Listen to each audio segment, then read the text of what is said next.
Ça doit faire à peu près 40 ans que je fais ce métier. Et à chaque fois que je dis que je suis dans la com, il y a toujours quelqu'un qui me dit « Ouais, mais toi, tu travailles dans la com. C'est sous-entendu ce que tu fais, c'est pas sérieux, c'est un peu superficiel. Voire c'est manipulateur aussi. » Et en fait, c'est un métier qui me semble essentiel, qui me semble juste essentiel parce que rien ne se fait dans le monde sans communication. Et il m'a semblé que les gens ne connaissent pas la communication. Quand ils parlent de la communication, ils parlent de la com, et en fait, ils parlent de ses excès. C'est un peu comme si dans la santé, en fait, on parlait que des erreurs médicales, ou si on parlait des scandales sanitaires. Mais en fait, non, on parle de la santé et de la médecine comme quelque chose de très très bien.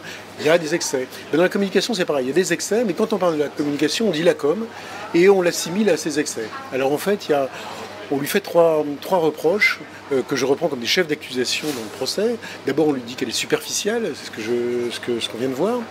On dit qu'elle est manipulatrice, c'est-à-dire qu'on vous fait faire des choses malgré vous, sans que vous le sachiez.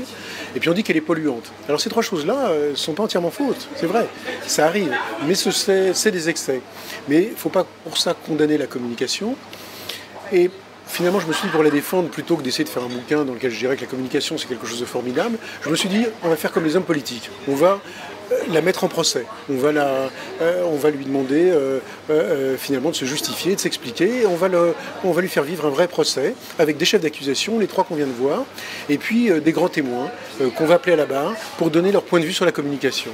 Et les témoins ne sont pas, pour la plupart d'entre eux, des hommes de communication, des hommes ou des femmes de communication. Ce sont des gens qui sont des observateurs ou des utilisateurs de la communication venant de registres extrêmement différents. Et j'espère que ce livre a un but. J'espère que ce livre va faire changer la vie sur la communication.